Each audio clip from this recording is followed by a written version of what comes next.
Hello everybody and welcome back to a brand new episode of NASCAR Heat for Career Mode. I hope you're all having a great day. Today we go to Pocono in both the Xfinity Series and in the Cup Series. Or sorry, we actually go to Iowa in the Xfinity Series, not Pocono this time, but we had subscriber Kyle Wells in the car here today for our Xfinity team. Iowa has always been a tough track for myself as a driver and obviously as our team as well, so I wasn't expecting a great result and kind of just looking at Bristol as being the track that we're going to have to go at and see if we can win with our team to put us in the playoffs. But Kyle would run towards the kind of the last part of the field. He had fallen past the midfield as it's just so hard to run well here at Iowa as he came out of turn 4. This is now on the final lap as he went down this front straightaway, crossing the line there to get P26. So yeah, a little bit behind the midfield, but considering how we usually do here, I was pretty happy with that. Stop at Pocono Raceway for the Gander RV 400. It's always fun coming to this 2.5-mile triangle-shaped speedway. All three turns are different, and the banking in those turns is far less than most tracks of its size. It's time to head down to the track. All right, thank you, Rick Allen. We're ready to go green here in Pocono. You might be wondering where the qualifying lap was. Well, we failed inspection, quote unquote, so no qualifying for this race. We're starting in the back. I like to implement kind of like that failing inspection type of thing for ourselves every once in a while, and we're going to have that happen here today in Pocono as we get ready to go green at the tricky triangle. Kyle Busch up front as usual now as Eric Jones though leads away as the green flag is out here at Pocono Raceway, the tricky triangle here as we start P37. We had a bunch of guys get sent to the back. Alex Bowman, Kurt Busch, some two top names, as well as the 13 of Ty Dillon here as we head down towards turns 1. In my opinion, Pocono is actually a 6-turn racetrack, but obviously they like to claim it is 3 now as we come through the center of turns 1.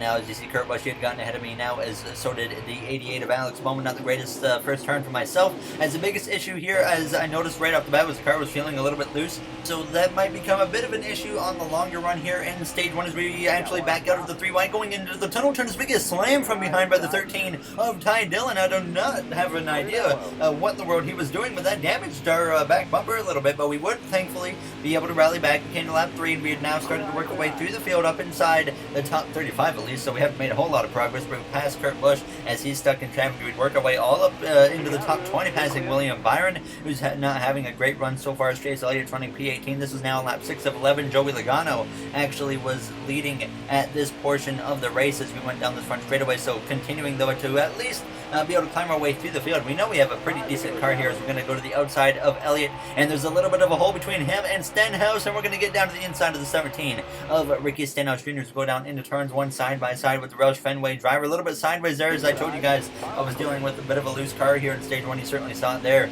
in turns 1, but we would be able to pass Stenhouse and continue to work our way forwards as we came to lap 9 of 11 in the stage, now to P15 behind the 42 of Kyle Larson, former rival. Now as we would easily get past him, we came through. Now on lap 10 there's actually a car having issues in front of us, and that would end the stage a lap early as Kyle Busch was leading at the time, so he gets the stage victory. It's actually Ryan Blaney. You can see him spinning. Now he comes down right in front of us and we hit him. No actual damage done. We would have to come to the pit lane for 2 cans of fuel, 4 tires. Thankfully, obviously, we had the AI controlling us at that time, so we get 0 damage out of that. But Kyle Busch with another playoff point, shocker there. We would lose 1 position and drop down to P15 for the start of stage 2. Now as stage 2 is underway behind our buddy of the 8 of Daniel Hemrick. I was expecting a really bad restart because we hit Blaney after the caution came out, so I pulled over to the left a bit.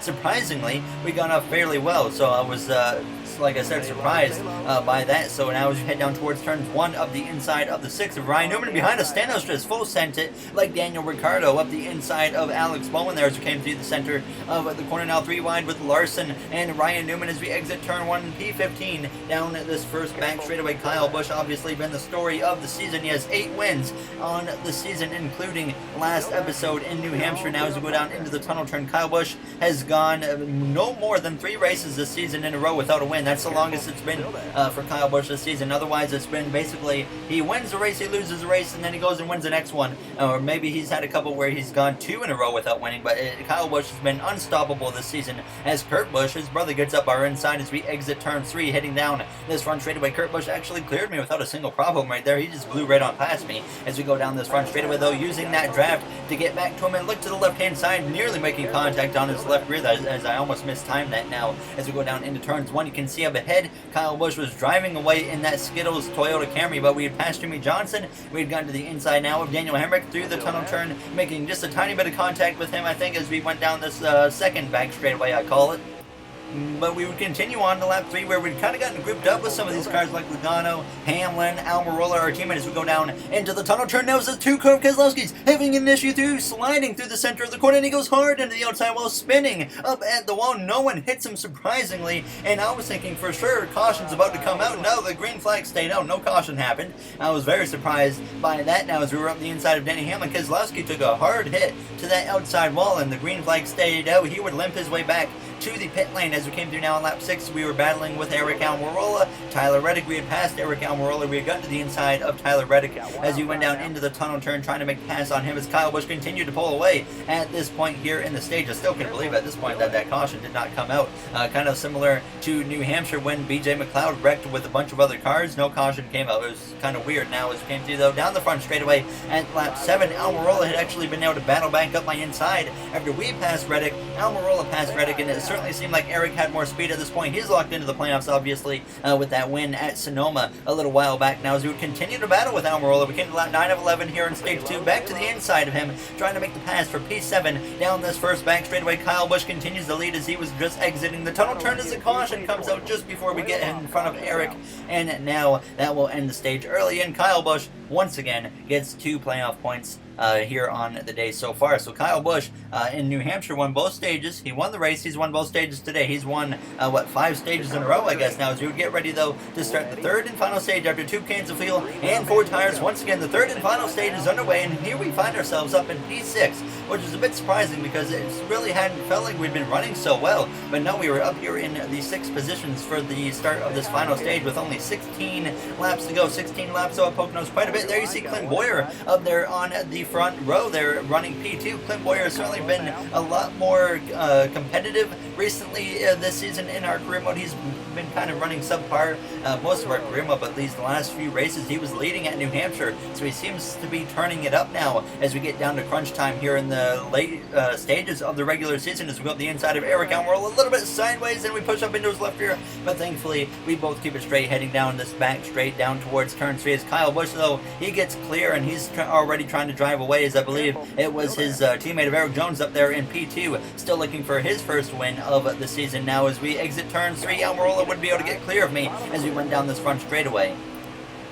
But it certainly seemed like we were running right about where we should be at this point. I felt like we had a 6th to 9th place car or so in this race. So obviously if we can finish in the top 5, that would be very good for us now as we head down into turns 1. A little bit of oversteer there you saw in the wheel there, as it was still feeling a little bit loose in the corners. Now as we exit turn 1, Kurt Busch at this point was trying to put on some pressure as we went down this first back straightaway. Now behind Logano and Almirola, who were battling side by side for that position there for P5 and P6 as we go down into the tunnel turn. But Kyle Busch and Eric Jones were both running away at this point, though. We came through on lap 28. Kurt Busch had actually gotten ahead of me, but I came back to give him a slingshot and actually got into his left rear going down towards turns 1. And now the one car goes sideways, and spinning goes the one car of Kurt Busch into the outside wall hard with the back end, and that would end up bringing out another caution here in Pocono.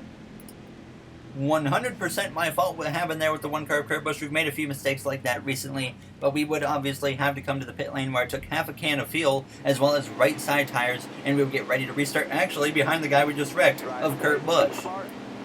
We lost 7 positions on the pit lane, so I'm assuming that the AI decided to take no tires at all, or maybe some guys stayed out and gambled, like Jimmy Johnson possibly being up there. Now, though, as the green flag is back out, at this point, only 10 laps to go. Kyle Larson in front of us, but Paul Menard behind us didn't have a good restart, so I got up to the inside, and then on this first back straightaway heading down towards the tunnel turn, we make it 3 wide with Larson and his teammate of Kurt Busch, and then there you see Hamlin in the picture as well as we come through on the exit of the tunnel turn. So moving our way forwards now past the one car of Kurt Busch. Certainly felt bad for taking him out, but at least he's still up here in the mix for a top 10. As we came through, Kurt would actually follow us as we would continue driving past up inside the top 10. P7 passing Jimmy Johnson for 6th place as we went down towards turns 1, and shocker there, Kyle Busch was leading the way at this point as we came through turns 1, clearing the 48 of Jimmy Johnson, and then we would set our sights on the 37 of Chris Buescher, who's still in the picture to point his way in to the playoffs. We got to be a little bit careful with Chris Buescher. We don't want to get too aggressive with him, and as we came through on the exit of the tunnel turn on lap on lap 34, we had gotten to the inside of the 37 car and been able to make the pass on Chris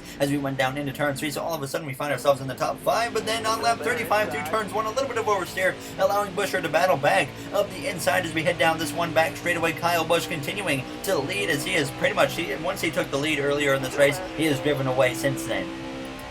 So right now it's looking like Kyle Busch might be looking at win number 9 on the season as I let up the throttle a little bit early to allow Buescher to get in front of me and then be able to cross him back over on the inside. So that time we would get clear of Buescher again, but this time we would be able to stay away from him as we came through on lap 37, not really gaining anything on the cars in front of us now as we were approaching just 3 laps to go at this point as Kyle Busch and Erik Jones continued to run P1 and P2 now as a caution actually came out here in Pocono. Sorry, Erik Jones was not in second, he was in 8th now as it was actually Bowyer in second, but either way the caution comes out and this forces overtime here in Pocono as we find ourselves in the 5th position. Kyle Busch, Clint Bowyer, Joey Logano, Martin Truex Jr., and myself. The top 5 now as a green flag is out. Overtime is underway here in Pocono. Can Kyle Busch hang on for win number 9 on the season? He is close to setting a modern era record, or at least tying a modern era record.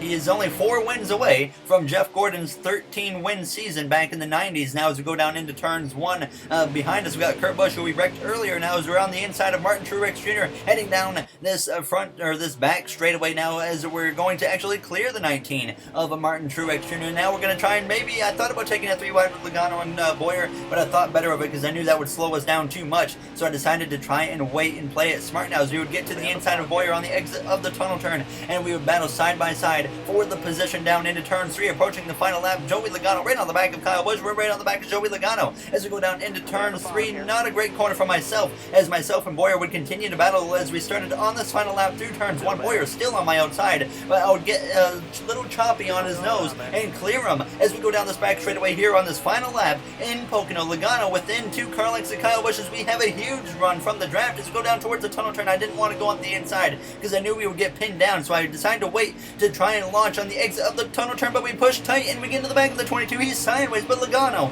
makes an incredible save. To the back of the 18 of Kyle Busch as we go down into turn 3. We've been in this position before, but this time we give him the bumper. And instead of getting sideways, the 18 gets a speed boost and drives away on the exit of turn 3 side by side with the 22 of Joey Logano. Kyle Busch, win number 9 on the season as we cross the line to get P2 barely holding off Joey Logano.